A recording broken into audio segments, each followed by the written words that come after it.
حي على الفلاح.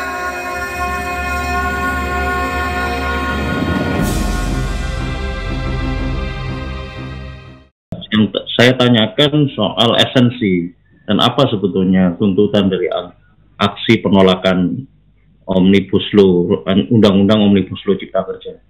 Beliau sampaikan tadi argumentasi adanya problem berkaitan dengan problem paradigmatis. Beliau sampaikan soal konsep welfare state, ya, negara kemakmuran yang sebetulnya existing keberadaan Undang-Undang Omnibus Law Cipta Kerja jauh dari harapan konsepsi paradigma welfare state. Terus kemudian ada problem prosedural juga berkaitan dengan partisipasi publik terhadap proses pembahasan Undang-Undang Omnibus Law Cipta Kerja. Serta beliau juga menyinggung beberapa substansi. Ada problem substansial dalam Undang-Undang Omnibus Law Cipta Kerja. Tetapi pemerintah membangun narasi kalau tidak puas terhadap berbagai keberadaan Undang-Undang Omnibus Law Cipta Kerja itu, ya silakan saja ajukan judicial review di Mahkamah Konstitusi, atau malah mungkin keterlibatan masyarakat ke dalam pembahasan peraturan pemerintah atau derivat produk perundang-undang yang ada di bawah undang-undang sebagai implementasi dari keberadaan undang-undang. Apa catatan antum berkaitan dengan tuntutan aksi penolakan terhadap Undang-Undang Omnibus Law Cipta Kerja ini, Ustaz Munarman? Silakan berikan perspektifnya. Baik, bismillahirrahmanirrahim. Assalamualaikum warahmatullahi wabarakatuh. Alhamdulillahirabbil alamin, wassalatu wassalam anbiya wal mursalin wa ala alihi wa sahbihi ajmain. Amma ba'd. Saya lebih kurang sama ya. Ada 3 aspek saya kira yang perlu dikritik dari keberadaan Undang-Undang Cipta Kerja ini, ya, yang menggunakan metode Omnibus Law. Yang pertama memang dari segi paradigmatik, yang kedua dari segi proses atau prosedur pembentukan undang-undangnya, ya, dan sistem hukum kita, dikaitkan dengan sistem hukum kita. Yang ketiga memang dari segi substansi. Nah, saya akan mulai yang pertama memang. Yang pertama dari paradigmatik, sama seperti Dr. Khair tadi menyatakan, tapi saya mau menambahi saja, ya, bahwa paradigma pengelolaan negara kita saat ini itu memang kacau balau jadinya dengan keberadaan undang-undang ini. Kenapa kacau balau? Tadi sudah disebutkan. Ini kan ada konsep sebetulnya kalau dalam konteks ilmu pemerintahan ya, ilmu politiknya. Jadi konteks negara di dunia itu kan cuma 2, sistem ketatanegaraan yang mencakup politik dan ekonomi itu. Yaitu apa? Yaitu negara yang beraliran kapitalisme dengan negara yang beraliran komunisme, sosialisme. Itu 2 itu yang existing sekarang kita bicara. Tapi kalau kita mau bicara soal ajaran, konsep, itu ada yang ketiga yaitu sistem Islam tentu saja. Ya. Nah kita ini lepaskan dulu yang ini, yang 2 dulu. Ya. Nah negara kapitalisme ini apa namanya, negara menyerahkan ya proses apa namanya ekonomi, ya, penyelenggaraan ekonomi itu sepenuhnya diberikan kepada swasta. Itu konteks kapitalisme. Sepenuhnya diberikan ke swasta. Negara dalam hal ini hanya bertindak sebagai regulator, pemberi izin. Nah, ya. Ini satu hal. Yang kedua, kalau negara kapitalisme, dia pembangunan ekonomi, ya, pembangun ekonomi beserta seluruh perangkat-perangkat politiknya itu diselenggarakan oleh satu partai yang bernama Partai Komunis. Itu negara aliran komunis. Nah, ekonominya digerakkan oleh badan-badan yang langsung dikelola oleh negara. Mulai dari sektor pertanian kolektif, pabrik-pabrik, kemudian industri makanan, itu semua negara yang menyelenggarakan.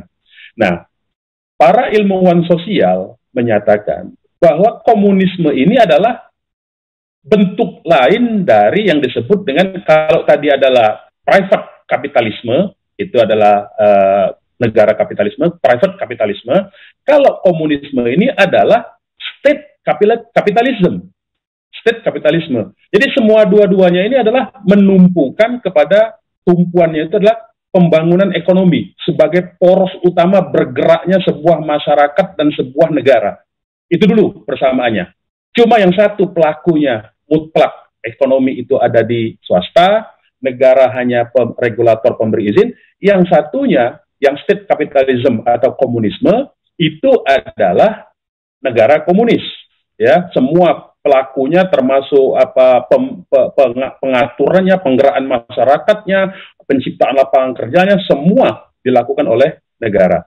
Nah, ini sebetulnya saya menyatakan ini ingin menyinggung jawab-jawaban antara Menko Polhukam ya dengan Ustadz Hidayat Nur Wahid sebetulnya. Karena di situ Menko Polhukam menurut saya tidak paham dengan teori ini, justru dia yang tidak paham. Dia menyatakan Ustadz Hidayat Nur Wahid tidak paham, tetapi sebetulnya dia yang tidak paham. Kenapa? Dia menyatakan tidak bisa dong menuduh sebuah negara kapitalisme sekaligus komunisme. Kenapa tidak bisa? Karena dua-duanya porosnya ekonomi. Dan ini sudah dibuktikan oleh Republik Rakyat Cina. Saya tidak mau sebut Republik Rakyat Tiongkok, karena itu palsu Tiongkok itu. Resminya itu negara mereka sendiri menyebutkan di forum-forum internasional, di PBB terdaftar sebagai People Republic of China. Bukan People Republic of Tiongkok, bukan. Jadi kita pakai istilah yang mereka gunakan sendiri. Jadi Republik Rakyat Cina itu memadukan dua.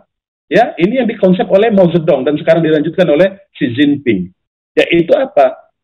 Sistem politiknya tetap dikendalikan satu partai, ya, yaitu Partai Komunis mutlak, ya, bisa melakukan apa saja, menangkap, membunuh, menculik, ya, mempersekusi, melarang orang untuk menjalankan kegiatan sosial dan ibadah, ya. Tetapi ekonominya mereka memadukan dua hal. Satu, tetap menjalankan ekonomi kolektif walaupun itu sudah makin berkurang, tetapi mereka, ya, Republik Rakyat Cina ini menarik pabrik-pabrik yang tadinya berlokasi di negara-negara kapitalisme, mereka sediakan di Cina dengan kemudahan investasi. Apa? Perizinannya dipermudah karena dia negara mutlak, penguasa tunggal, Partai Komunis.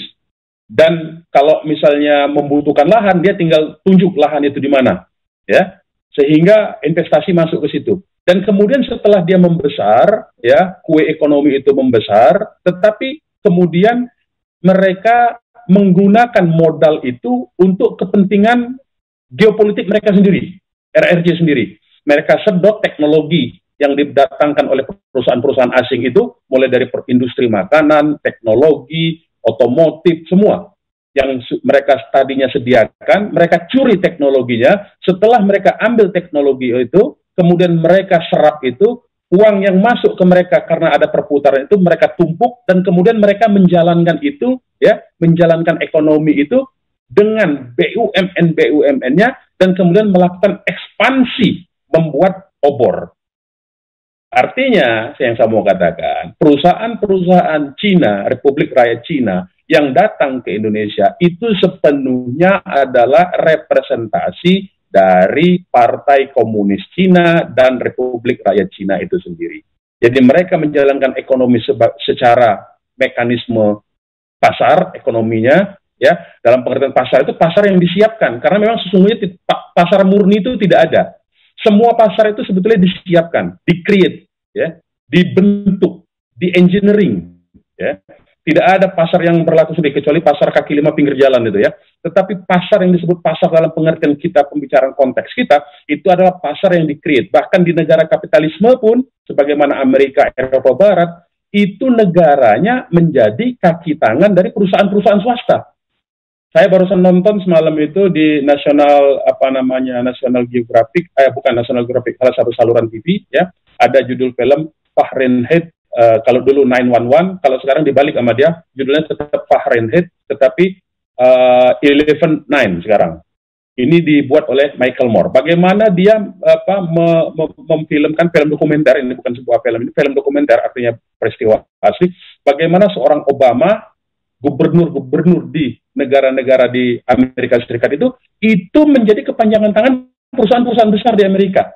Nah, ini bedanya. Kalau di Republik Rakyat Cina, ya, kepala-kepala negara itu, gubernur, presidennya itu alat dari partai komunis. Itu saja bedanya sebetulnya.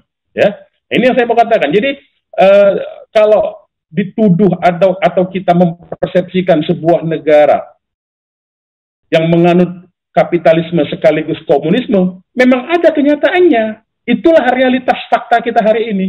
Ya, jadi menyatakan bahwa nggak bisa satu sisi menuduh kapitalisme itu bertentangan. Itu orang yang memang melihat kapitalisme dengan komunisme itu sebagai sebuah ideologi yang bertentangan seolah-olah bermusuhan, itu yang masih tertipu dengan ilmu pengetahuannya. Karena apa sesungguhnya? Kedua-duanya adalah ilmu rekayasa sosial, ya, social engineering dalam konteks mengendalikan manusia. Dua-duanya itu ilmunya sama. Bagaimana cara mengontrol manusia, bagaimana cara membentuk peradaban kemanusiaan versi sekuler, versi otak manusia. Ya, itulah kapitalisme dengan komunisme itu adalah saudara kembar sebetulnya. Ya, kapitalisme dibawa oleh Adam Smith, orang Yahudi, komunisme dibuat oleh Karl Marx, orang Yahudi juga. Nah, itu kita perlu tahu itu. Saya kira kita tidak bisa melihat lagi secara terpisah bahwa itu bertentangan. Tidak, itu dua adik kembar.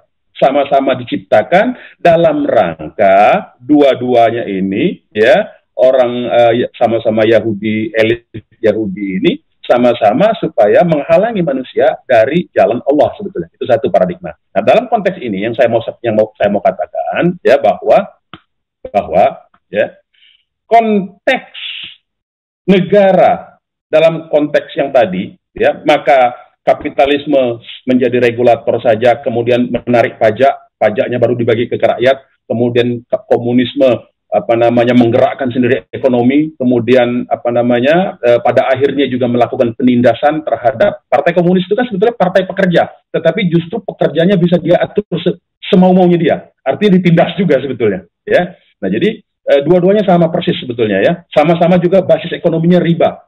Lihat aja, kapitalisme menggunakan bank sebagai riba. Komunisme juga menggunakan bank negara tapi riba juga.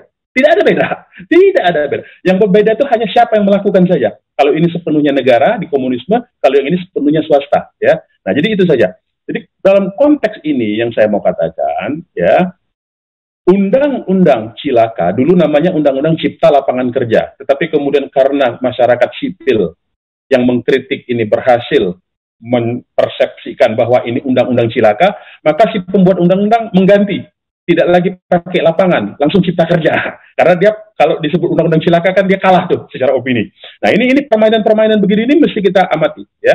Dan jadi dengan demikian, posisi dan fungsi negara dalam konteks Indonesia, saya mau katakan sekarang, dalam konteks Indonesia, ini sudah berubah.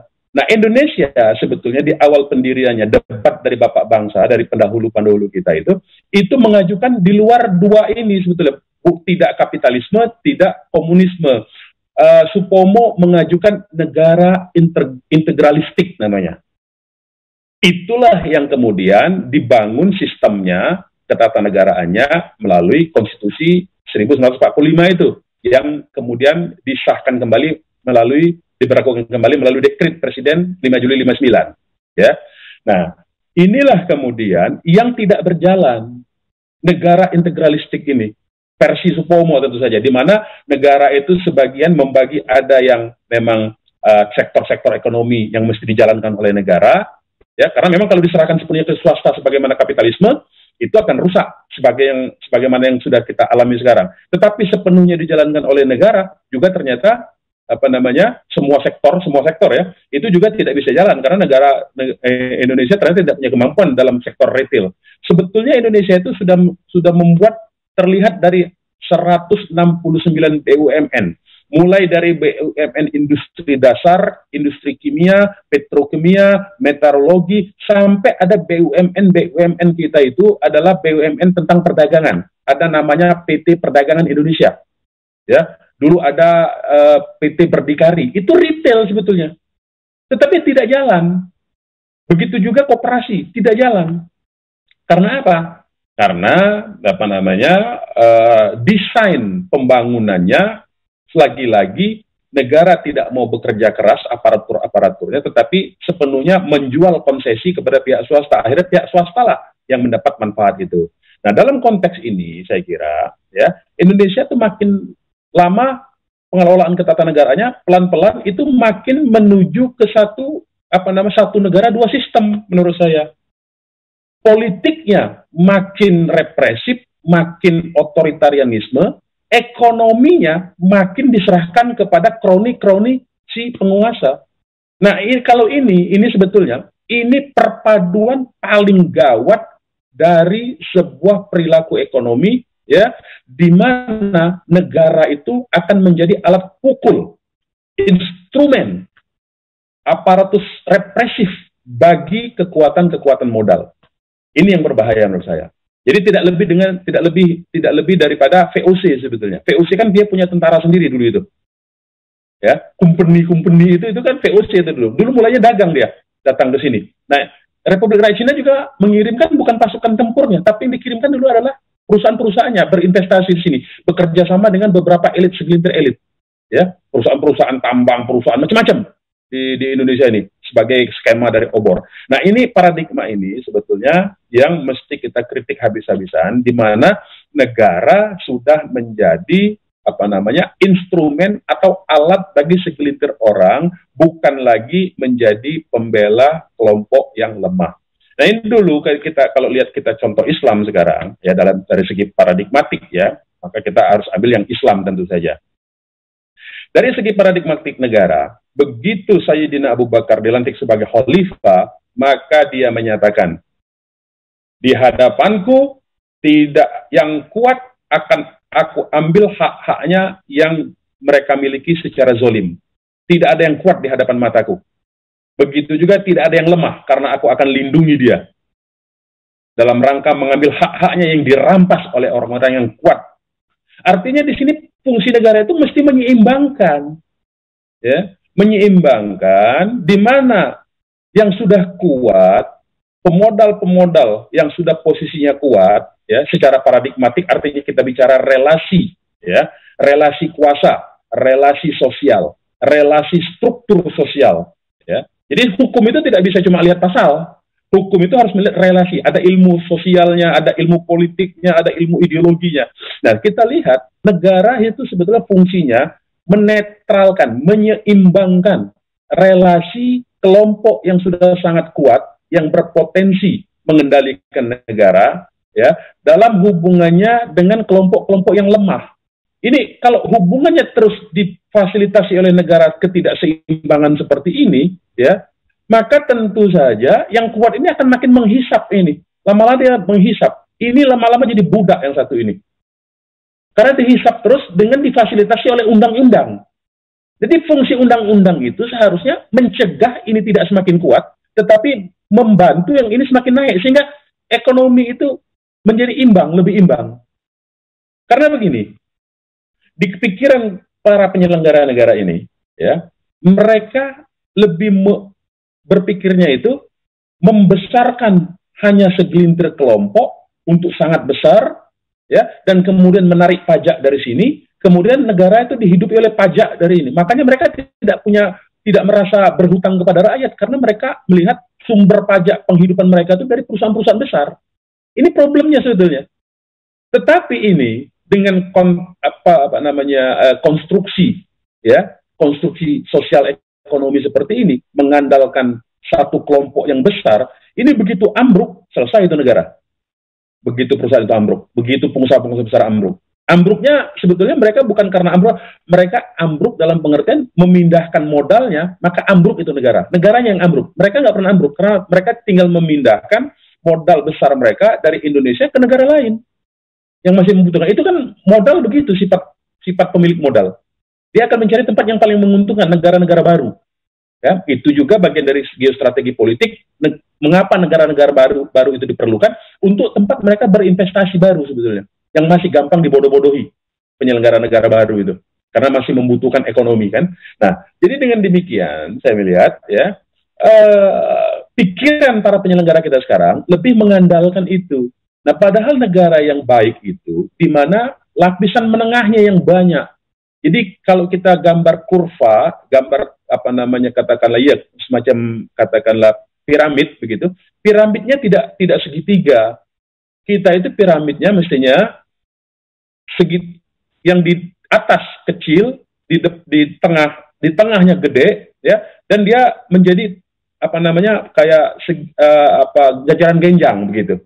Kelas menengahnya yang banyak mestinya. Nah, kelas menengah ini mesti difasilitasi menjadi kelas menengah yang tangguh supaya apa? Supaya negara itu tidak bergantung kepada segelintir elit sebetulnya. Nah, itu konteks itu yang mesti dibangun oleh negara. Nah, sekarang ini semua, baik anggota DPR-nya maupun eksekutifnya, itu berpikirnya yang praktis-praktis saja, yang penting duit masuk kantong saya. Akibatnya makin begini, ya, posisinya. Itu satu dari segi paradigmatik. Jadi, undang-undang ini, undang-undang cipta kerja ini jelas-jelas memang ditujukan untuk kemudahan berinvestasi. Itu ideologinya, paradigmanya. Tetapi, jangan lupa, investasinya bukan untuk semua orang, karena tidak ada sekarang ini masyarakat yang ekonominya di golongan menengah bawah yang bisa berinvestasi dengan cara yang ini. Nanti saya konteksnya di yang ketiga, substansi ya, saya mau contohkan itu di undang-undang ini, betapa itu justru mematikan usaha menengah kecil bawah, ya, dan justru memperbesar para konglomerat, para taipan itu. Itu dari segi paradigmatik. Jadi kita kritik posisi negara saat ini itu yang sudah menyalahi dari cita-cita yang disebutkan oleh Dr. Khair tadi dengan istilah welfare state. Kalau saya dengan istilah langsung saja dengan mengkhianati cita-cita di pembukaan Undang-Undang Dasar 45. Itu sementara karena itu yang kita sepakati sekarang, ya, pembukaan Undang-Undang Dasar 45 itu yang disepakati dulu. Nah, jadi melenceng semua dari situ, ya. Itu dari segi paradigma. Jadi kenapa kita kritik, kenapa kita tolak?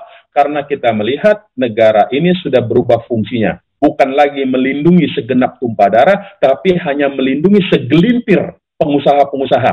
Jadi bukan tumpah darah lagi yang dilindungi. Itu satu kritik kita. Kenapa kita menolak undang-undang ini? Nah, kedua dari segi prosedur, ya, kaitannya dengan sistem hukum sebetulnya.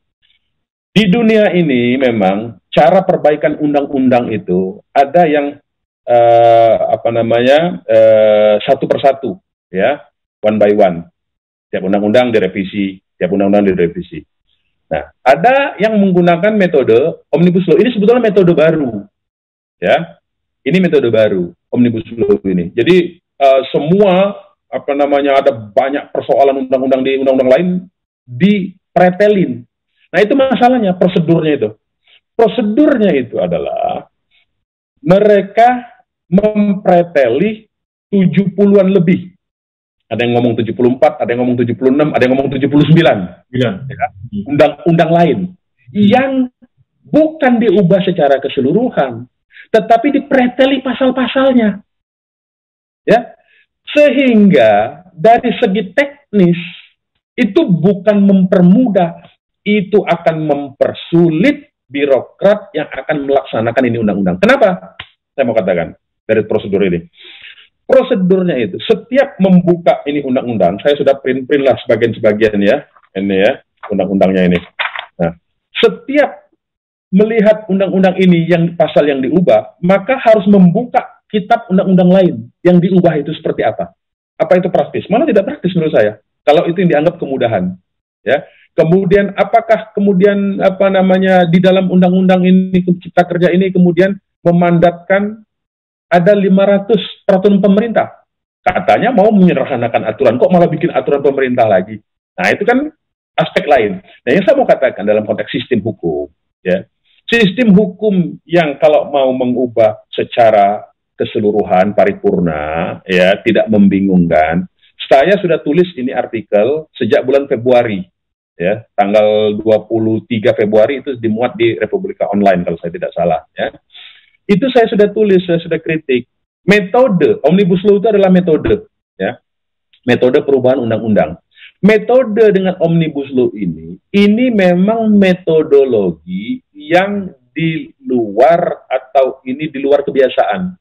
Memang ini hanya untuk melayani pemodal. Kenapa? Kalau mau membangun sistem hukum, ini kalau serius negara ini mau membangun sistem hukum, paling tidak yang diubah itu melalui sistem atau metodologi yang disebut dengan kodifikasi. Apa itu kodifikasi? Semua yang undang-undang terkait di semua sektor itu dibuatkan dalam satu kitab tersendiri. Tidak lagi dibuat undang-undang per undang-undang, tapi dibuat. Sebagai contoh begini, memang ini cara berpikirnya konservatif ya, tetapi menurut saya ini akan memudahkan justru konservatisme ini, yaitu misalnya kitab undang-undang hukum perdata. Dulu itu kitab undang-undang hukum perdata itu mengatur tentang hukum orang, tentang orang. Artinya tentang status hukum seseorang, tentang waris, tentang perkawinan, diatur di dalam buku ke-1 namanya. Kemudian ada buku kedua, buku tentang tanah, kepemilikan antara orang dengan bendanya, tentang tanah, tentang harta. Ada buku ketiga tentang perjanjian, ya. Buku keempat tentang hukum acaranya. Nah ini kan menjadi lebih rapi. Kemudian ada lagi kitab undang-undang hukum dagang tentang praktek-praktek dagang. Jadi dia dikodifikasi menjadi satu kesatuan. Pasalnya juga 1000-an, ya. Tetapi itu akan orang lebih enak berpikirnya karena cukup dia buka satu buku, ada semua di situ. Nah, itu problemnya, ya. Nah, kalau kita mau bangun sistem hukum, ini harusnya ini kan yang diubah ini pada intinya di dalam Undang-Undang Cipta Kerja ini bukan mengatur bagaimana lapangan kerja, itu bohong sebetulnya. Jadi antara judul dengan substansi itu jauh beda. Namanya Undang-Undang Cipta Kerja. Tujuannya mau menciptakan lapangan kerja, tetapi yang diatur, semua yang diatur di dalam undang-undang ini, itu hanya mengenai kemudahan perizinan. Bagaimana birokrat-birokrat di bawah itu nanti dipaksa untuk mempermudah izin kepada para pemilik modal. Itu saja, sebetulnya simpel saja. Nggak usah pusing-pusing kita. Inti dari undang-undang ini apa? Mempermudah perizinan. Nggak ada yang lain tujuannya.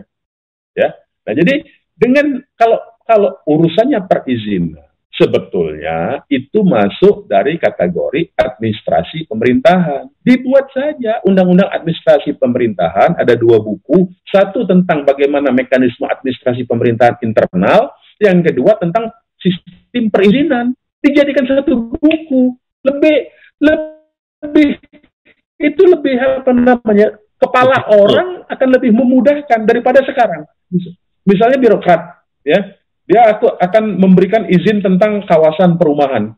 Dia harus buka undang-undang perumahan tuh, selain undang-undang ini. Buka undang-undang perumahan, tetap buka undang-undang pertanahan. Ya, untuk apa? Nggak mudah hatinya, justru mempersulit undang-undang ini. Jadi ini bohong kalau ini mempermudah pelaksana hukumnya, ya. Tapi bagi pengusaha ini jadi mudah memang.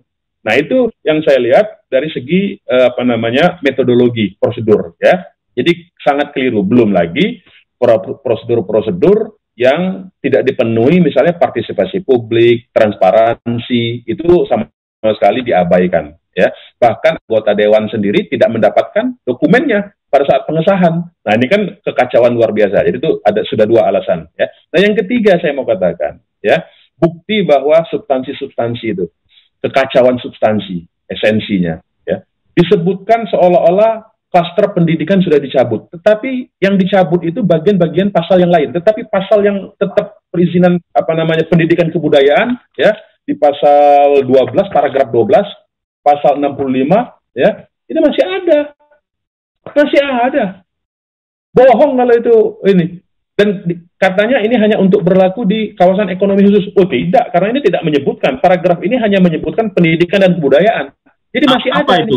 Apa isinya, Bang? Ustaz, apa isinya? Jadi pendidikan dan kebudayaan, pasal 65.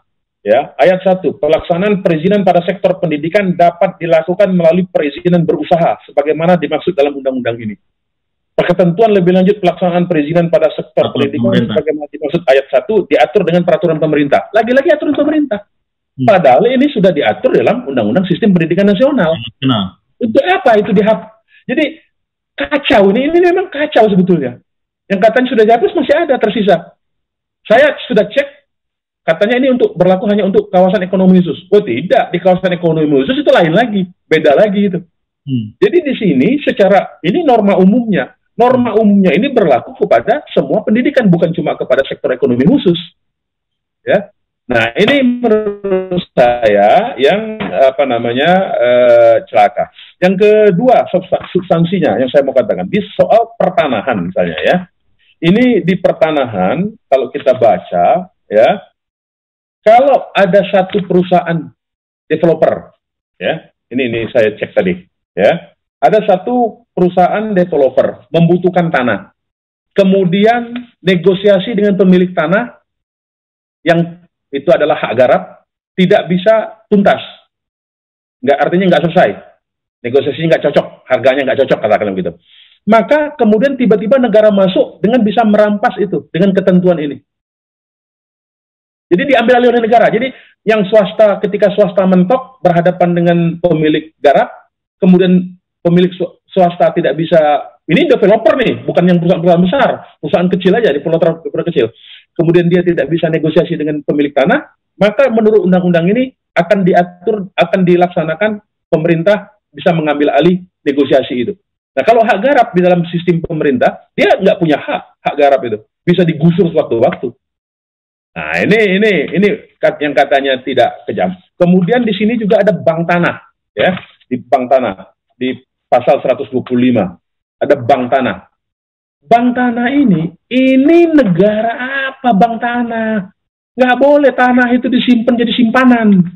Tanah itu dalam konteks baik undang-undang pokok agraria kita, itu mesti menjadi produktif, dikelola. Mesti dijadikan aset produktif, tidak boleh. Jadi yang sekarang ini banyak orang nyimpen tanah itu sebetulnya pelanggaran. Nah itu mestinya diterapkan, bukan malah dilegalisasi, dijustifikasi, dibenarkan. Satu orang nyimpen tanah di mana-mana, kemudian dia tanahnya tidak produktif. Sementara banyak petani yang tidak memiliki tanah. Nah, negara ini mengamanatkan baik pasal 33 tentang ekonomi maupun Undang-Undang Pokok Agraria nomor 5 tahun 60, ya, itu mengamanatkan petani-petani yang tidak punya tanah itu diberi tanah oleh negara, diberi modal, bahkan itulah yang namanya reforma agraria, bukan bagi-bagi sertifikat secara bersama-sama di mana orang ngurus sendiri sertifikatnya. Itu bukan reforma agraria, itu tipuan sebagaimana yang dilakukan selama ini. Ya, nah itu yang kedua esensinya yang saya mau katakan untuk membuktikan esensinya, substansinya itu memang betul memihak pengusaha. Karena apa? Untuk reforma agraria di bank tanah ini hanya 30%, 70%-nya itu diberikan kepada sektor swasta. Ada di sini itu, ada di sini. Ya, nah kemudian produk jaminan halal. Ini saya mau singgung nih, belum pernah ada yang nyinggung nih produk jaminan halal. Di RU, di undang-undang ini. Itu naskah yang sudah disahkan tanggal 5 Oktober atau gimana, Ustaz? Ya, ini saya dapat draft final namanya. Ya, tertulisnya draft final. Ya, bahwa kemudian final atau tidak final atau semifinal atau babak apa final pertama, saya nggak tahu itu ya. Karena negara ini kan tidak jelas semua. Tapi saya dapat naskahnya, naskah final katanya, draft final. Ya. Nah, yang ketiga, jaminan halal, produk jaminan halal. Di sini ada dua persoalan. Usaha-usaha kecil tidak diwajibkan mengurus sertifikat halal, hanya declare saja berdasarkan pernyataan. Iya, kalau usaha kecil itu milik Muslim, yang kita sudah bisa buktikan. Tetapi kalau pengusaha kecil itu bukan milik Muslim, ini kan sekarang misalnya banyak nih, kita lihat jualan di mal-mal pakai gerobak kecil, ya, ada bakmi yang pok namanya pok bakmi, kemudian makanan lumpia, itu kan pengusaha kecil juga. Nah kalau dia menyembunyikan, dia menyatakan dia membohongi masyarakat umat Islam, ini halal kok, mau apa kita? Tidak dihukum itu. Dan kemudian satu lagi, MUI komisi fatwanya hanya punya waktu 3 hari untuk mengeluarkan bahwa ini halal atau tidak. Kan kacau tuh. Jadi peran MUI itu kalau 3 hari tidak keluar, maka badan penyelenggara produk makan minum halal itu bisa mengeluarkan tanpa ada perlu fatwa MUI. Jadi artinya peran MUI dikurangi. Tuh. Yang ketiga, pengusaha kecil wajib daftar. Wajib daftar. Ya. Nah, kalau pengusaha kecil wajib daftar, dia tidak wajib mengurus sertifikat halal, tapi wajib daftar, registrasi. Kalau tidak registrasi, kena sanksi administrasi. Artinya, ini objek pajak baru. Artinya negara ini terhadap pengusaha kecil, dia peras habis-habisan, ya. Terhadap pengusaha besar, dia permudah. Jadi orang mendaftar saja, ya, itu sebetulnya bagi pengusaha kecil itu merepotkan. Karena harus isi formulir macam-macam lagi, ya. Jangankan mendaftar usaha, mendaftar sebagai ormas saja untuk minta SKT, rumitnya bukan main di negara ini. Nah, ini saya mau katakan. Jadi, baik dari segi paradigma, prosedural, sistem hukum, maupun esensi-esensinya, ya, apalagi ini undang-undang membutuhkan 500 PP lagi untuk bisa dilaksanakan, dan untuk membuat 500 PP itu nanti bolak-balik buka 70 sampai 79 undang-undang yang lain, maka ini menimbulkan kompleksitas baru. Bagaimana? Orang hukum saja, ini saya nih orang hukum, ya, membaca ini pusingnya setengah mati. Kenapa? Pasal-pasalnya bertumpang tindih, nomor pasalnya itu. Karena nanti kan di undang-undang ini bisa jadi nomor pasalnya sama. Undang-undang pertanahan dengan undang-undang produk jaminan halal, undang-undang tentang lingkungan hidup. Bisa ada pasalnya sama yang diubah itu. Sehingga orang akan kebingungan sendiri. Lupa ya, itu di pasal di mana ya, pasal mana? Akhirnya undang-undang ini tidak akan berjalan kecuali memudahkan kekuasaan dari negara oligarki. Nah, itu saja sebetulnya 3 poin yang mau saya katakan, yang mau saya sampaikan, baik dari segi paradigma, dari segi prosedural, maupun dari segi esensi-esensinya, dan kelengkapan-kelengkapan untuk melaksanakan undang-undang ini sudah menjadi kacau balau. Sebetulnya kalau kita mau kritik secara sederhana, ini undang-undang tidak ada gunanya bagi rakyat, hanya berguna bagi penguasa dan pengusaha. Itu saja sebetulnya kritiknya. Jadi kalau ada yang nanya, pihak keamanan, kenapa demo? Kan belum baca isinya. Lah, Bapak sudah baca belum? Pasti dia belum baca. Anggota DPR saja banyak yang tidak paham. Contoh, saya baca di media. Ada anggota DPR yang tiba-tiba menyatakan, saya kira sudah keluar klaster pendidikan, ternyata masih ada. Loh, dia sendiri nggak baca, berarti pembuat undang-undang. Jadi jangan paksa rakyat bertanya untuk mengetahui itu, ya, undang-undang. Karena rakyat itu tidak memerlukan pengetahuan itu, dia terikat begitu. Tapi persoalannya penguasa lah yang mesti memahami itu. Nah, celakanya penguasanya bekerja sama dengan pengusaha, itu sama sekali tidak memperhatikan. Jadi keseimbangan relasi sosial, relasi politik, relasi ekonomi yang jomplang saat ini seperti ini kedudukannya, itu makin diperkuat dengan keberadaan rezim dan undang-undang ini. Yang seharusnya fungsi negara dan rezim serta undang-undang itu adalah untuk menyeimbangkan ini, ya, menyeimbangkan secara pelan-pelan. Nah, ini tidak terjadi sekarang ini. Jadi kita, kenapa kita kritik, kenapa kita tolak, itulah sebabnya. Saya kira itu dulu dari saya. Terima kasih. Ya, makasih Ustaz Munarman Sarjana Hukum. Saya kira sudah jelas basis argumentasi aksi penolakan terhadap Undang-Undang Omnibus Law Cipta Kerja yang sudah dijelaskan secara rinci, detail.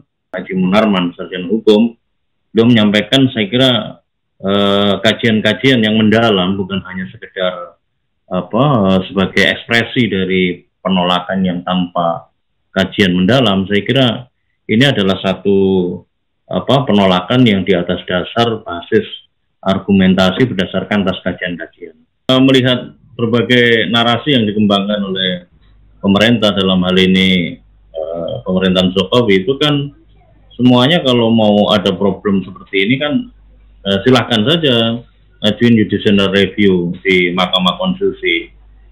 Saya ingin nanyakan ke Antum, kira-kira apa sih yang menjadi motif pemerintah mencoba menggiring opini bahwa kanalnya terkait dengan keberadaan Undang-Undang Omnibus Law Cipta Kerja ini ke judicial review? Seperti apa kansnya? Dan seperti apa nanti ke depan kemungkinan-kemungkinan yang terjadi? Apakah pemerintah ini juga akan berani mengeluarkan perpu? Apa catatan Antum, Ustaz? Ya, saya kira pertama seperti yang Antum bilang, kanalisasi ya. Ini kan sebetulnya perjuangan kita ini bukan sekedar perjuangan untuk mengubah undang-undang. Undang-undang itu hanya salah satu instrumen hukum, ya.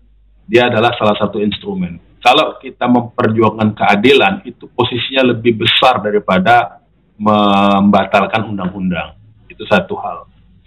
Nah, pertanyaannya sekarang, Constitutional Guard yang saat ini dilembagakan melalui Mahkamah Konstitusi, apa betul Constitution Guard ini, penjaga konstitusi ini adalah betul orang-orang yang masih punya idealisme menjaga konstitusi sebagaimana dalam pembukaan Undang-Undang Dasar 45? Nah, menurut saya ada beberapa variabel yang bisa kita buktikan. Ya, satu, misalnya bagaimana di dalam sengketa pilpres yang lalu kita bisa lihat itu. Kita harus ambil dari fakta nih ya, supaya ilmiah begitu kan. Kita lihat pilpres yang lalu berbagai kecurangan yang secara material, substansial ya, itu sudah bisa dibuktikan. Tetapi kan dihapuskan karena hakim konstitusinya hanya berpatokan kepada keadilan formal, prosedural, ya. Itu problemnya, satu. Yang kedua, baru-baru ini ada keluar undang-undang tentang Mahkamah Konstitusi revisi, di mana para hakimnya itu diberi jabatan, perpanjangan jabatan, tidak lagi seperti selama ini, ya, yang 4 tahun sekali berganti. Sekarang enggak, pakai usia. Jadi artinya hakim yang sekarang itu bisa sampai, bahkan ada hitung-hitungan, bisa menjabat hakim ini sampai dengan tahun 2032. Bayangkan tuh, masih 12 tahun lagi itu. Dengan kalau hilang, tidak jadi hakim kan bisa hilang pendapatan 12 tahun ke depan. Jadi mereka juga manusia sebetulnya. Nah, diberi kemudahan, dan itu undang-undang revisi undang-undang Mahkamah Konstitusi itu hanya dilakukan dalam waktu 3 hari, tidak lebih dari seminggu.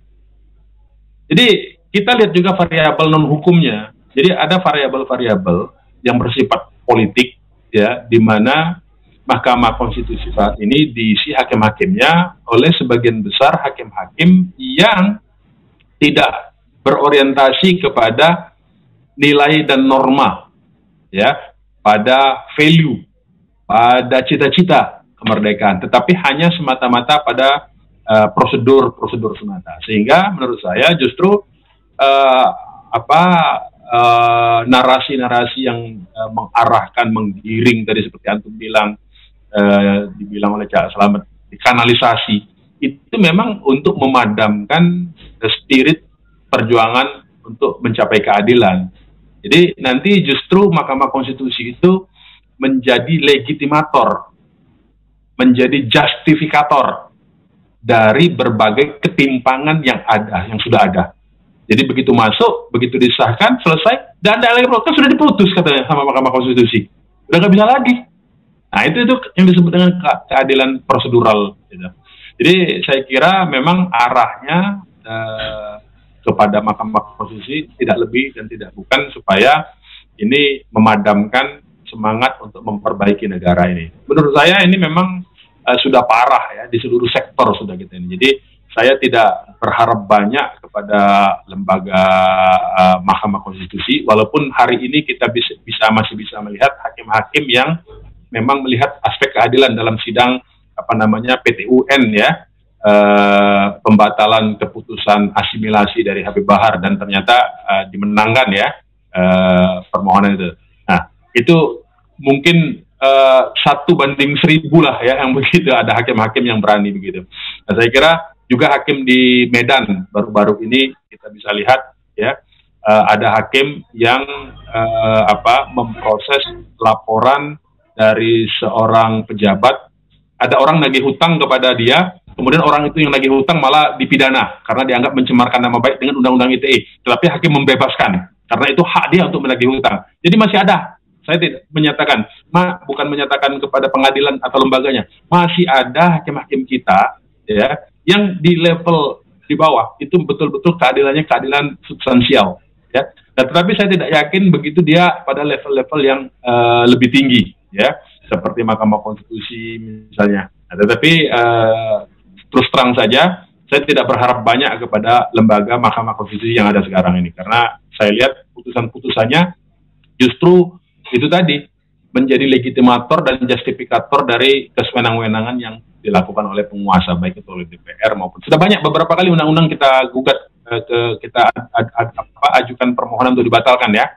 Misalnya undang-undang ormas ya, Perpu tentang ormas yang lalu itu kita ajukan pembatalan juga. Tetapi argumentasi hakimnya dalam memutus saya lihat lemah sekali. Jadi kita lihat pada argumentasinya ya, pada akhirnya argumentasinya memang betul-betul membenarkan seluruh ketidakadilan ini. Jadi saya melihat sia-sia kalau cara berpikir hakim-hakimnya hanya memapankan struktur yang sudah tidak adil sekarang. Jadi itu saja komentar saya kalau dia diarahkan ke Mahkamah Konstitusi begitu.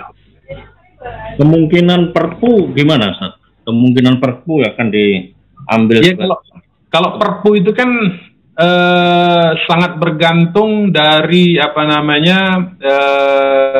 political will dari presiden, karena peraturan pemerintah itu kan pengganti undang-undang Perpu itu.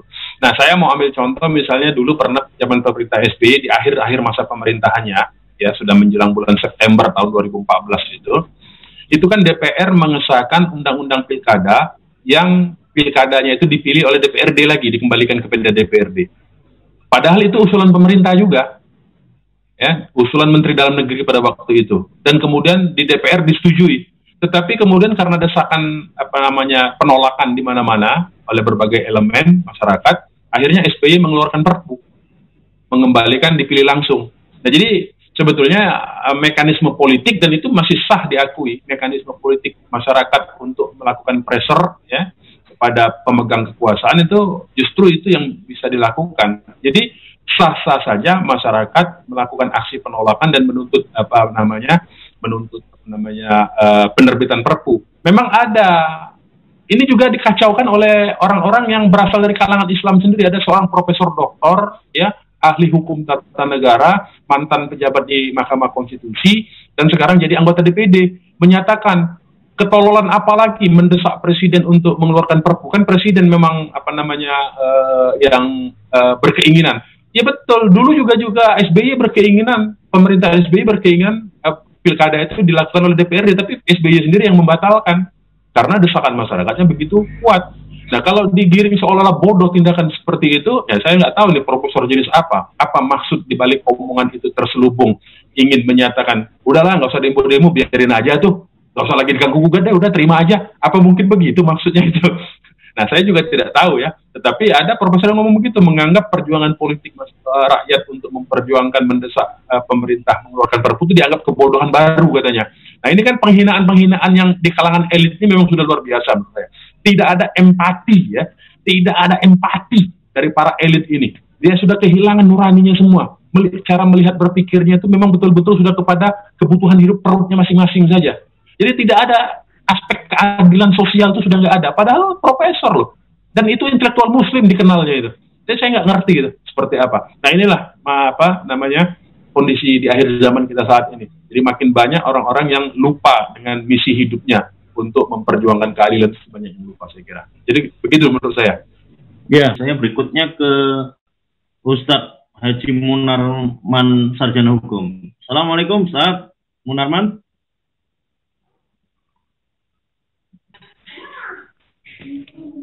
Ya, waalaikumsalam warahmatullahi wabarakatuh. Mana, Cak? Sehat? Alhamdulillah. Ustaz, tadi kan sudah, saya kira antum sudah mencermati banyak pandangan, terutama dua narasumber kita.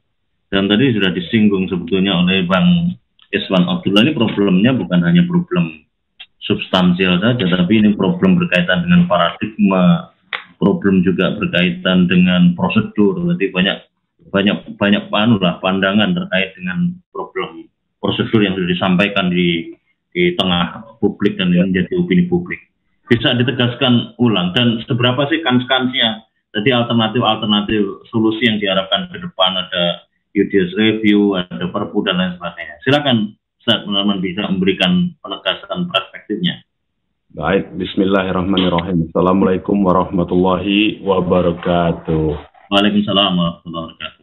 Alhamdulillah, jadi ini kesempatan kita yang kedua untuk berinteraksi dengan teman-teman, ya, kepada para narasumber, Kiai Najamuddin, kepada Wakil Presiden KSPI, kepada para narasumber lainnya, ada Ustadz Ismail dan lain-lain, ya, yang tidak saya bisa sebut satu persatu.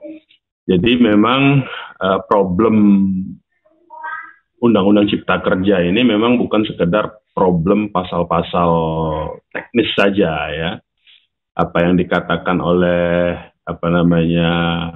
Menkominfo bahwa ini soal kebijakan, ya kebijakannya yang salah menurut saya. Ya, justru kebijakannya yang salah, ya. Apalagi teknisnya. Jadi kalau sudah kebijakannya salah, teknisnya pasti salah. Jadi nggak bisa apa yang dikatakan pemerintah hoax itu sudah pasti hoax, nggak begitu, ya. Nah, nanti itu kalau itu kacau itu menunjukkan apa namanya ciri-ciri dari sebuah tata kelola pemerintahan yang otoritarian sebetulnya, anti kritik ya. Artinya pemilik kebenaran itu hanya pemerintah, tidak bisa yang lain.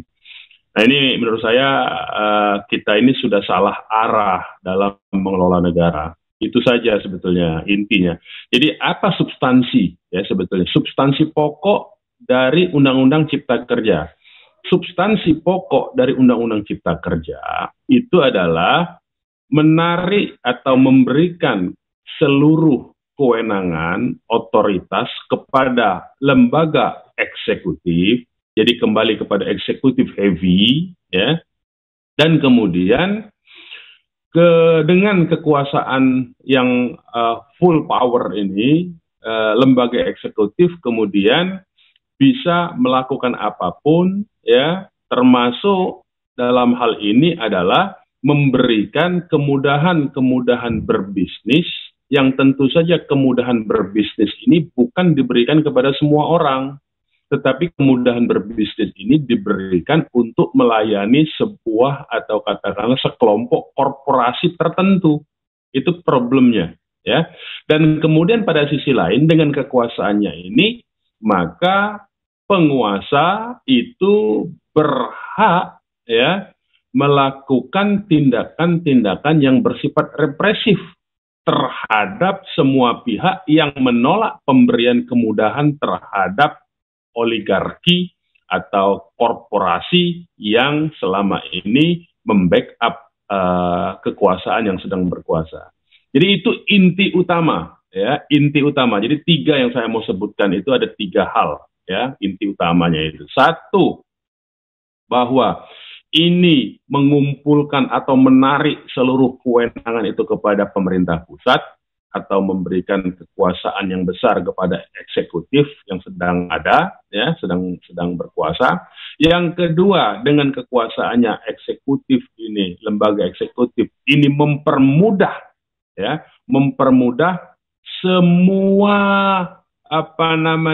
kemudahan yang akan diberikan kepada korporasi-korporasi yang tentu saja korporasi yang bersekutu, ya, atau yang menjadi katakanlah oligarki dari kekuasaan. Yang ketiga, dengan kekuasaannya siapapun yang menentang pemberian kemudahan itu akan ditindas, dilakukan tindakan represif. Jadi 3 poin itu, ya. Nah itu bisa kita lihat kemudian ciri-ciri dari itu apa? Misalnya di mana peraturan ini undang-undang ini itu memerlukan, ya, dengan kalimat-kalimat lebih lanjut, yaitu dengan menyatakan untuk pelaksanaan lebih lanjut diatur dalam peraturan pemerintah. Itu lebih dari 500 setahu saya, ya. Kalau kita ketik kata peraturan pemerintah di dalam sistem komputer kita, ya, terhadap undang-undang ini, maka jumlah kata peraturan pemerintahnya sendiri ada sekitar 900-an, tetapi yang kata diatur dalam peraturan pemerintah lebih lanjut diatur dalam peraturan pemerintah lebih kurang menurut saya ada sekitar 600-an, ya, kalau saya tidak salah tadi, gitu. Nah ini artinya tadi saya katakan, ya, mengumpulkan semua kekuasaan itu kepada pemerintah. Kemudian yang kedua, untuk mempermudah pelaksanaannya dalam undang-undang ini juga memberikan kewenangan kepada pemerintah untuk mengoreksi undang-undang lain melalui peraturan pemerintah. Jadi tata hukum di negara ini menjadi kacau balau, di mana peraturan pemerintah, ya, itu bisa mengoreksi undang-undang yang kedudukannya lebih tinggi. Jadi asas-asas hukum lex superiori, derogat lex inferiori itu dilanggar habis, ya. Nah, jadi saya kira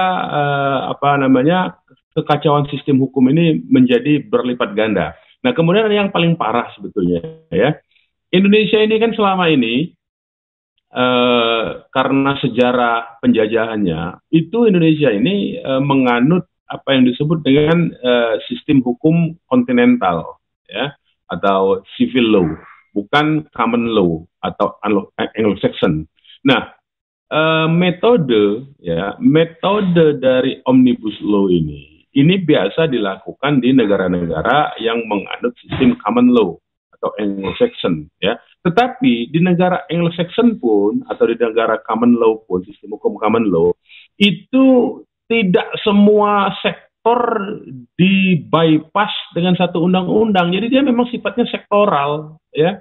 Hanya di sektor tertentu, ya misalnya katakanlah di sektor pertanahan ada beberapa. Nah itu hanya sektor pertanahan, beberapa undang-undang sektor pertanahan dikumpulkan jadi satu, kemudian dilakukan omnibus law-nya melalui undang-undang yang di sektor pertanahan itu sendiri. Tetapi kalau kita lihat ya di undang-undang Cipta Kerja ini, namanya undang-undang Cipta Kerja, tetapi itu mengatur kemudahan berinvestasi, jaminan produk halal, kemudian ada bank tanah. Sebetulnya nama undang-undang Cipta Kerja tidak cocok menurut saya, ya, karena sektor ketenaga kerjaan itu hanya salah satu klaster. Di situ ada peraturan, ada klaster-klaster yang lain, pendidikan dan kebudayaan, ada keagamaan, ya ada undang-undang tentang penyelenggaraan umroh dan haji, ya. Itu juga undang-undang haji, undang-undang umroh, itu juga di bypass oleh undang-undang ini.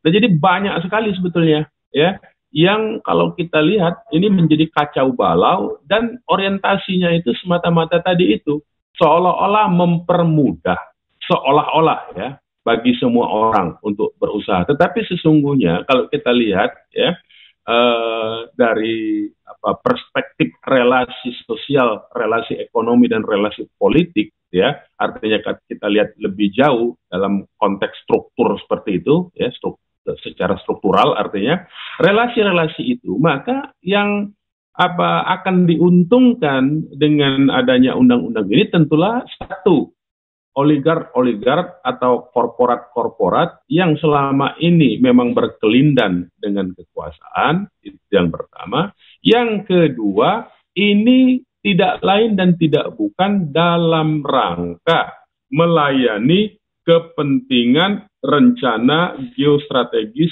geopolitik, dan geoekonomi dari Republik Rakyat Cina yang melaksanakan program OBOR, One Belt One Road, di mana Indonesia itu menjadi salah satu ya mata rantai dari satu sistem ekonomi Republik Rakyat Cina yang terbentang mulai dari Pasifik hingga ke Timur Tengah, hingga ke perbatasan Eropa dan Afrika Tengah. Ya, nah ini mesti disadari. Jadi kalau orang Indonesia, penguasa Indonesia, ya justru menempatkan dirinya menjadi subordinasi atau satu periferi atau suatu pinggiran atau katakanlah menjadi salah satu tukang, menjadi salah satu kacung dari satu program geopolitik, geoekonomi besar dari sebuah negara, yaitu Republik Rakyat Cina, maka tentu saja menurut saya tidak layak pemimpin-pemimpin itu dianggap sebagai pemimpin lagi karena dia sudah mengkhianati sendiri apa yang mereka sumpah jabatannya, yaitu melaksanakan undang-undang dasar mereka. Ya, nah jadi saya kira poin-poin utamanya adalah demikian secara paradigmatik.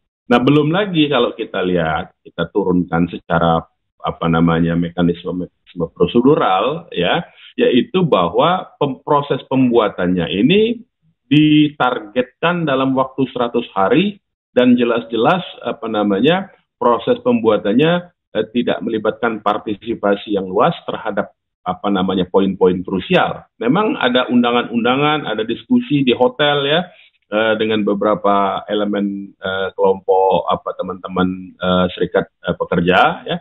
Tetapi terhadap klaster poin-poin dan klaster-klaster lain itu tidak ada. Coba saya mau tanya misalnya, MUI diajak diskusi nggak ketika ada pasal di dalam Undang-Undang Cipta Kerja ini yang membypass peran MUI misalnya. MUI diajak bicara nggak ketika ada namanya produk halal untuk barang yang diproduksi oleh pengusaha mikro ya, itu tidak perlu lagi diteliti tapi cukup deklarasi sifatnya ya, deklaratoif ya. Nah, saya kira ini kan tidak pernah diajak bicara MUI. Kemudian sektor pendidikan, adakah misalnya Kementerian Pendidikan dan Kebudayaan, adakah kemudian misalnya PGRI, adakah kemudian organisasi-organisasi dosen misalnya ya, kemudian asosiasi-asosiasi guru lainnya yang diajak bicara ketika ada pasal, tetap masih ada pasal 60-an, 65 kalau nggak salah, itu menyatakan bahwa setiap lembaga pendidikan itu harus memiliki izin berusaha. Ada nggak itu? Mengapa dikomersialisasi? Jadi seluruh cara pandang dari Undang-Undang Cipta Kerja ini adalah cara pandang bagaimana membisniskan seluruh sektor, sebetulnya itu. Jadi negara tidak lebih dan tidak bukan sebagai manajer, manajer bisnis sebetulnya, manajer supermarket sebetulnya. Jadi dia akan menyediakan barang apa saja, kemudian mengontrol, kemudian mempersilakan distributor dan penyuplai barang untuk mengisi supermarketnya, kemudian menarik pembeli, melakukan marketing, itu fungsi negara jadinya. Jadi menurut saya apa yang ada di belakang kepala penyelenggara negara itu semata-mata berorientasi seolah-olah bisnis lah, kepentingan bisnis, dan kemudian harus iklim investasinya harus dipermudah, dan semuanya orientasinya adalah dalam rangka melakukan proses ekonomi, tidak lebih dan tidak bukan. Nah, kalau cara pandang ekonomi, maka negara sudah berubah menjadi perusahaan, ada menjadi perseroan terbatas. Itu yang kedua. Nah, yang ketiga menurut saya pasal-pasal teknis tadi itu banyak sekali. Selain klaster ketenagakerjaan, ada soal pertanahan. Pertanahan ini ada soal mengabaikan hak-hak masyarakat yang selama ini tidak memiliki tanah tapi hanya memiliki garapan misalnya, kemudian juga ada bank tanah. Nah, bank tanah ini berbahaya. Kenapa? Karena justru ini logika di balik ini Jadi orientasinya pemerintah menyatakan ingin mempermudah supaya tidak tumpang tindih, tetapi dengan adanya lembaga bank tanah, apa jadi fungsi Kementerian Agraria, Tata Ruang, dan Badan Pertanahan Nasional? Karena urusan pertanahan sekarang dengan undang-undang ini diserahkan kepada lembaga baru, yaitu Badan Bank Tanah namanya. Jadi kan lucu. Pada satu sisi argumentasinya katanya seolah-olah ingin mempermudah, menyederhanakan, tetapi dengan adanya bank tanah, jadi sekarang ada dua lembaga yang mengatur soal pertanahan. Selain Kementerian Agraria dan Badan Pertanahan Nasional, kemudian ada lagi Bank Tanah. Nah, ini tumpang tindih nanti. Jadi terjadi konflik lagi. Jadi justru menurut saya agak lucu apa yang dicantumkan, apa yang disampaikan argumentasi. Badan Pengelola Investasi katanya kabarnya. Oh iya, Badan Pengelola Investasi juga di upgrading baru. Kalau sekarang ini kan ada BKPM namanya, Badan Koordinasi Penanaman Modal. Nah, sekarang ada Badan Pengelolaan Investasi, dan itu kewenangannya jauh lebih besar daripada kewenangan dari BKPM yang sekarang, Nah, jadi yang saya mau katakan ada lembaga-lembaga baru yang dibentuk, setingkat kementerian, jadi lembaga negara non kementerian, jadi banyak lembaga yang dibikin, yang ini justru sebetulnya menimbulkan tumpang tindih dengan lembaga yang sudah ada. Nah, jadi yang argumentasi yang saya mau katakan tadi, argumentasi yang disampaikan oleh baik itu DPR, baik itu oleh pemerintah, bahwa ini akan menyederhanakan, mempermudah, itu justru akan makin rumit, Nah, kerumitan ini bukan cuma saja nanti akan ada terjadi miskoordinasi, tetapi kalau kita perhatikan kerumitan ini, pelaksana dari undang-undang ini sendiri nanti juga akan rumit. Kenapa? Karena setiap pelaksana yaitu birokrat-birokrat di lapangan itu nanti, itu kalau melaksanakan undang-undang ini, dia harus melihat undang-undang yang diubah dengan undang-undang ini untuk membandingkan, Nah, kita tahu undang-undang yang diubah dengan undang-undang ini ada yang menyatakan 74, ada yang 76, ada yang 78, ada yang 79, Nah, kalau kita lihat memang di atas 70, Nah, artinya ini tidak sesederhana yang dibayangkan. Tetapi yang sederhana itu adalah keputusan akhirnya itu ada nanti di presiden. Jadi sebetulnya ini tidak lain dan tidak bukan memberikan amanat kekuasaan yang sangat luar biasa. Bahkan ada sebagian analisa, ada dari perguruan tinggi yang menyatakan dengan Undang-Undang Cipta Kerja ini, maka sesungguhnya Undang-Undang Dasar itu sudah di-bypass. Jadi artinya ini undang-undang ini mengkudeta undang-undang dasar itu sendiri sebetulnya.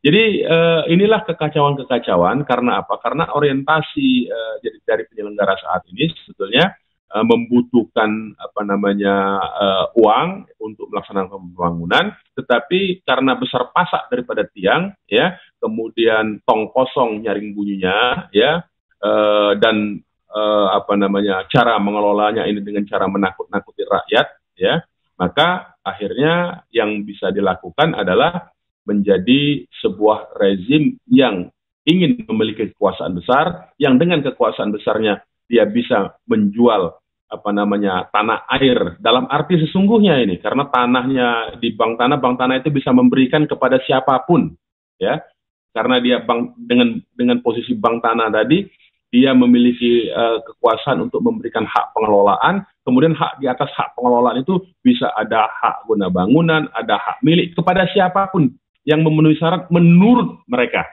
Nah, ini jangan lupa itu, ya, menurut mereka, bukan menurut kita, bukan menurut undang-undang, menurut penguasa. Dia berhak memberikan kepada siapapun, si bank tanah ini, lembaga badan bank tanah ini, ya.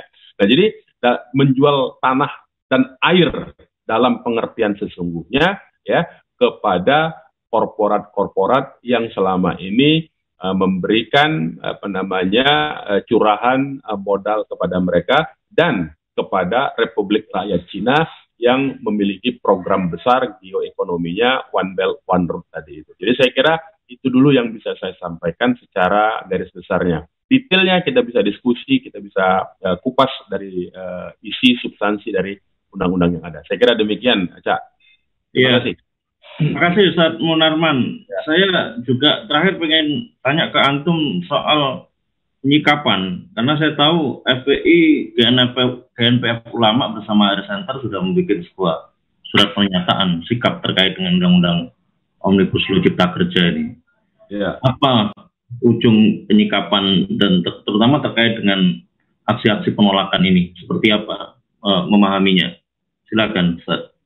Ya, jadi saya kira karena sikap dasar kita ini bukanlah semata masalah urusan teknis, ya, tapi ini adalah urusan meluruskan kembali, mengingatkan rezim yang demikian semena-mena, yang bertindak sewenang-wenang terhadap rakyat pada satu sisi, tetapi memberikan kemudahan, berbagai kemudahan kepada sekutu ekonominya, ya, secara sewenang-wenang. Maka tentu saja kewajiban dari umat Islam, ya, dari para ulama yang tergabung dalam GNPF Ulama, kemudian dari PA 212, ya, ini mengingatkan kembali kepada mereka, ya, kepada penguasa, menasihatkan untuk berhenti melakukan kezoliman, karena kita umat Islam ini punya kewajiban untuk beramal ma'ruf nahi mungkar, menghentikan kezoliman. Menghentikan kezoliman itu bisa dengan cara mengingatkan kepada si penguasanya, maupun terus-menerus memperjuangkan supaya keadilan itu tegak. Nah, jadi artinya apa yang kita lakukan di seluruh tempat, ya, dengan seruan untuk menolak undang-undang ini, kemudian mengajak masyarakat untuk terus-menerus bergerak, termasuk teman-teman serikat pekerja, asosiasi-asosiasi lainnya, ya, gabungan-gabungan pekerja, untuk terus-menerus, ya, melakukan penolakan, itu tidak lain dan tidak bukan adalah dalam upaya menegakkan keadilan. Saya kira misi kita sudah jelas, menentang kezoliman, menegakkan keadilan, melawan kezoliman, menjalankan keadilan. Nah, dalam konteks ini kami, ya, terus-menerus menyerukan. Jadi mekanisme-mekanisme teknis, apakah itu nanti dibatalkan melalui legislative review atau pencabutan sendiri oleh sebuah peraturan pemerintah pengganti undang-undang, itu masalah teknis saja. Tetapi misi kita adalah bersama-sama supaya negara ini dikembalikan pengelolaannya kepada rel yang benar, yaitu melindungi segenap tumpah darah Indonesia, ya, menegakkan keadilan sosial bagi seluruh rakyat Indonesia, dan tentu saja tidak boleh lupa, ya, adalah supaya aspek-aspek keagamaan, ya, itu tidak makin dilecehkan dan makin diabaikan, karena negara ini berdasarkan ketuhanan yang Maha Esa, sehingga prinsip-prinsip dari negara yang berketuhanan itu, ya, berketuhanan yang Maha Esa, yaitu tauhid, itu harus dilaksanakan. Tidak boleh ditinggalkan hanya mengambil langsung lompat keadilan sosial, tetapi keadilan sosial itu bersumber dari apa? Dari perintah Allah Subhanahu wa taala yang satu, yang esa, ya. Nah, itu saya kira misi kita. Jadi kita akan terus-menerus menyerukan dan mengajak, ya, sampai keadilan itu tegak, sampai kezoliman itu hilang. Saya kira itu. Makasih Ustaz Munarman, Sarjana Hukum, Rahmatullah. Semoga apa yang sudah dijelaskan menjadi bagian pencerahan di antara kita, pencerahan kepada umat, terutama memahaminya seluruh aktivitas ini tidak lain kecuali sebagai bagian dari kewajiban seorang muslim untuk menjalankan kewajiban amar ma'ruf nahi munkar, sebagai bagian untuk bisa merealisasikan kemaslahatan kehidupan. Silakan Ustaz Munarman tidak memberikan closing statement. Ya, luar biasa ya saya kira dari guru-guru kita, narasumber kita, Kiai Najamuddin, Bang Iswan, Ustadz Marwan Batubara, Kiai Toha, ya, saya lupa tadi menyapa Kiai Toha dari Bondowoso, kemudian ada Kiai Haji Ismail Santo, kemudian Bang Iswan, ya. Jadi memang saya kira sebetulnya ini kalau kita sekali lagi baca konten, ya, substansi dan rumusan-rumusan apa yang ada dalam Undang-Undang Cipta Kerja yang dulu bernama Cipta Lapangan Kerja, disingkat Cilaka, ya, itu adalah merupakan program sebetulnya, ya. Jadi ini program bagaimana rezim saat ini mau menggenjot sektor bisnis sebetulnya, karena memang kalau kita lihat beberapa tahun sejak pemerintahan Jokowi ini, pendapatan atau minus atau defisit APBN itu terus meningkat, ya. Nah, akhirnya kan mereka bingung sendiri. Jadi kesalahan ada di pihak mereka, ya. Sejak 2014 itu terus saja APBN itu defisitnya makin membengkak, ya. Sekarang ini bahkan sudah defisitnya hampir 50%, ya. Dan hutang juga makin besar. Nah, jadi kesalahan ini, beban kesalahannya, tanggung jawab itu ada di penguasa yang saat ini. Tetapi justru yang dipersalahkan seolah-olah itu adalah rakyat. Beban kesalahan itu ditimpakan ke rakyat. Jadi saya kira sangat tidak adil. Sekali lagi saya mau katakan ketidakadilan ini struktur relasi dari struktur ekonomi, relasi dari struktur sosial, relasi dari struktur politik, relasi dari struktur hukum. Ini sangat tidak adil, sehingga kalau ini terus dibiarkan, ya, struktur yang tidak adil ini terus didiamkan, tidak kita koreksi, tidak kita kembalikan arah pengelolaan negara ini kepada arah yang sesungguhnya, cita-cita bersama, ya, di mana tadi Kiai Najamuddin sudah jelas menyebutkan bahwa ini adalah warisan dari para ulama, warisan dari umat Islam. Kenapa demikian? Karena dulu kalau kita lihat umat Islam yang berjuang, karena dari kelompok-kelompok lain yang di luar umat Islam itu justru menjadi pegawai birokrasinya Belanda, ya. Bahkan kita bisa lihat dulu itu Haji Omar Said Cokro Aminoto yang sempat mewakili pribumi menjadi anggota Volksrat DPR-nya pada zaman itu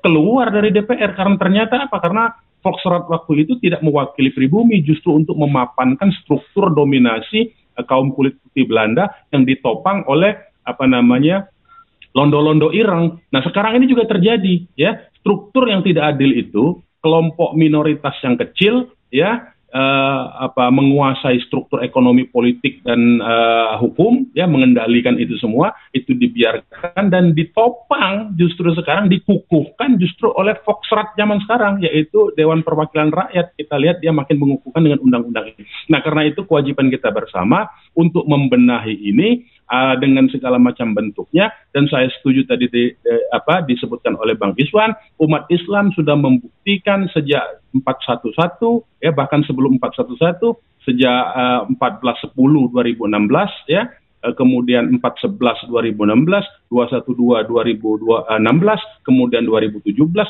berkali-kali sampai terakhir kemarin tanggal 12 Oktober 2020, umat Islam melakukan aksi tanpa ada kekerasan apapun. Jadi memang betul ya sudah dibuktikan 4 tahun berturut-turut umat Islam sudah membuktikan gerakannya adalah gerakan damai, gerakan non-anarkis, gerakan non-kekerasan, sehingga kalau ada pihak-pihak yang terus-menerus memfitnah, menuduh, dan mengkambing hitamkan umat Islam beserta ulama sebagai pelaku kekerasan dan melabel dengan anarkis, itu artinya struktur hukum, struktur sosial tadi itu makin membuktikan bahwa itulah kendali mereka dengan terus memfitnah, membebankan kesalahan. Dan ini terus-menerus harus kita koreksi dan tidak boleh berhenti kita sampai dengan tegaknya keadilan dan tumbangnya kezaliman. Saya kira begitu. Demikian, terima kasih.